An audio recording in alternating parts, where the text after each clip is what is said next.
pessoal, tudo bem? Eu tenho uma palavra de Deus para o seu coração. E hoje nós vamos falar sobre responsabilidade e territorialidade com relação às questões espirituais. Territorialidade, nós estamos falando de territórios, né? De questões geográficas, territoriais. E responsabilidade, que relação esses dois princípios espirituais tem com as questões da libertação, da cura, do aconselhamento pastoral, das libertações em gerais com relação à vida da pessoa. Em primeiro lugar, a questão da responsabilidade é muito importante nós compreendermos. O homem é um ser espiritual, autoconsciente, livre para tomar decisões, ou seja, intrinsecamente, dotado de responsabilidade diante de Deus e diante dos homens. Deus não tem o ser humano como uma vítima incapaz de responder ou assumir as consequências que ela mesma gera. Pelo contrário, essas consequências das suas escolhas vão, de alguma maneira, contribuir beneficamente ou de maneira terrível sobre a vida das pessoas. Aprenda, querido, os nossos pensamentos determinam os nossos feitos.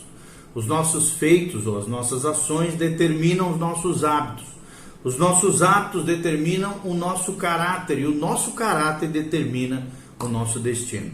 Então, biblicamente falando, a responsabilidade é moralmente dosada, ou seja, proporcional ao nível de conhecimento com relação às coisas de Deus, ao nível de luz espiritual que nós temos. No reino de Deus, luz é igual a responsabilidade. No reino de Deus, o conceito de luz engloba uma série de parâmetros como discernimento, conhecimento, experiência e maturidade espiritual. Quanto maior a luz, maior a responsabilidade diante de Deus. Uma outra coisa muito importante é que a ignorância que as pessoas muitas vezes podem ter, não nos isenta das consequências com relação à quebra das leis de Deus. Essa é uma dura maneira de crescermos em luz diante de Deus e responsabilidade. Por exemplo, quando uma criança que nunca estudou sobre a lei da gravidade sofre uma queda, a sua ignorância não irá isentá-la de um possível ferimento. A mesma coisa com relação às coisas espirituais. Apesar de não ter tido a consciência do perigo, essa criança, consciência do perigo que ela corria, ela vai sim sofrer consequências, às vezes até danosas. Com relação ao campo da responsabilidade na vida de qualquer pessoa, passa a vigorar após, obviamente, essa responsabilidade, a idade da razão, que pode variar na faixa dos 5 aos 7 anos. Para alguns, entre os 11 e 12 anos de idade. Então, no decorrer da vida, muitas escolhas e comportamentos pecaminosos podem produzir debilidades morais, traumas emocionais e cadeias pecaminosas na vida das pessoas. E isso será, mais para frente nós vamos ampliar ainda mais o conhecimento sobre esses fatos, sobre essas causas, sobre essas situações, tá bom? E o campo ou as questões da territorialidade, ou seja, com relação a território. Quando o apóstolo Paulo, por exemplo, exorta a igreja de Éfeso sobre a questão da ira implacável, que pode se tornar uma porta para o homicídio, ele ressalta o seguinte lá em Efésios 4:27. Não deis lugar ao diabo. Essa palavra lugar, no grego, é topos, significa literalmente jurisdição. Ou seja, fazendo aqui uma alusão, claro, a uma área da alma humana que está descontrolada, desgovernada e podendo significar também um território no interior do ser humano. Basicamente, querido, a Bíblia especifica 4 pecados que ferem a terra. Um deles é a imoralidade sexual, o outro é a idolatria, e um terceiro seria o derramamento de sangue inocente, e o 4, a apostasia, que é o abandono da fé, da crença no Deus da Bíblia. Esses pecados, eles trazem 4 juízos, trazem a seca, trazem a fome, trazem a peste e trazem a espada. Tudo por quê? Porque portas espirituais foram abertas no mundo espiritual. Jurisdições foram dadas a espíritos malignos. Então, principalmente injustiças, crimes de sangue, têm o poder de contaminar espiritualmente uma terra, uma área geográfica, uma localidade, dando ao diabo uma espécie de jurisdição, autorização, ou seja, um lugar onde ele possa agir e operar. Em várias ocasiões, a Bíblia mostra acontecimentos dessa natureza. Um primeiro exemplo seria a própria queda da raça humana, o pecado de Adão também afetou diretamente a terra. Quando a Bíblia Sagrada diz lá em Gênesis 3,17, e ao homem disse, porquanto destes ouvidos a voz da tua mulher e comestes da árvore que te ordenei, dizendo, não comerás dela, maldita é a terra por tua causa. Também outro exemplo é o assassinato de Abel por parte do seu irmão Caim. A Bíblia diz assim, quando lavrares a terra, maldição aqui, não te dará mais a sua força, fugitivo e vagabundo serás na terra, foi a maldição lançada sobre Caim, em Gênesis 4:12. Então, da mesma forma, uma terrível fome assolou também a cidade de Jerusalém por 3 longos anos, quando o próprio Deus revela para Davi o motivo dessa maldição. Está lá em 2 Samuel 21:1. A Bíblia Sagrada diz, e por causa de Saul e de sua casa sanguinária, porque matou os gibeonitas, da qual Israel havia feito uma aliança com eles, Está lá relatado no livro de Josué. Então, crimes, assassinatos, suicídios, abortos, adultérios, práticas de perversão sexual, rituais de ocultismo envolvendo invocação de demônios, despachos, idolatria, assentamento ou consagração aqui de santos, ou a sua vida aos santos, seus filhos aos santos, sacrifícios, oferendas a orixás, coisas semelhantes a essas podem trazer sim uma série de perturbações espirituais, infernizando não só pessoas, como também localidades. Então todas essas coisas legalizam uma espécie de demarcação territorial satânica em uma localidade ou interior de uma pessoa. Espíritos demoníacos, sim, podem passar a manipular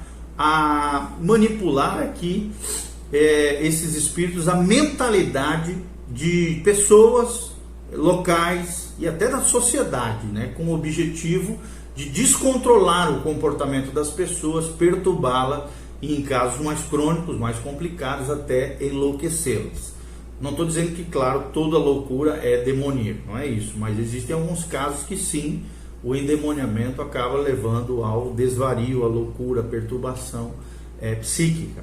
A influência demoníaca fica limitada aos termos territoriais, ou seja, aquela área geográfica, aquela área específica, de cuja pessoa aqui responsável, que praticou a transgressão ou crime, exerceu determinada autoridade ou jurisdição ou propriedade, conforme nós vemos nos relatos em Deuteronômio 21, de 1 a 9, ou seja, a ação de demônios está restrita àquele território. E os mesmos princípios e mecanismos usados para libertar uma pessoa pode e deve ser usado para libertar também um território, uma propriedade, algo que seja, tá bom? Então, frequentemente, as pessoas dão uma importância exagerada às manifestações demoníacas. Nós não devemos agir assim, mas devemos avaliar o nível de eficiência de uma libertação pelas manifestações que ocorrem ou deixam de ocorrer. Jamais, não é isso que define uma libertação. O ponto-chave, que aciona uma libertação se baseia nos princípios exercidos com sinceridade e com coerência por parte do libertador. Princípios que sejam confiáveis.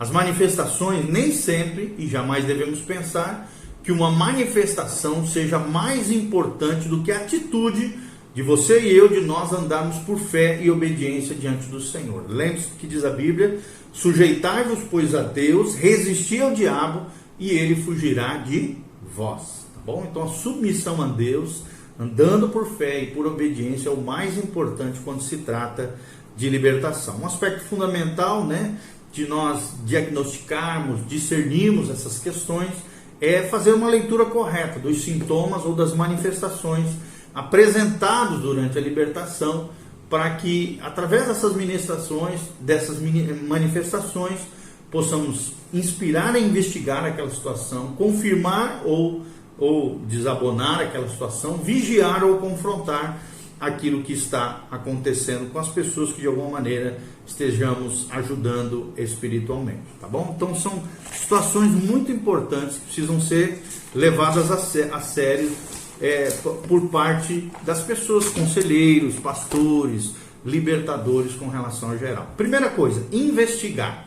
O principal papel dos sintomas de libertação que acontecem, por exemplo, durante o aconselhamento, é apontar onde precisamos cavar mais fundo na vida das pessoas.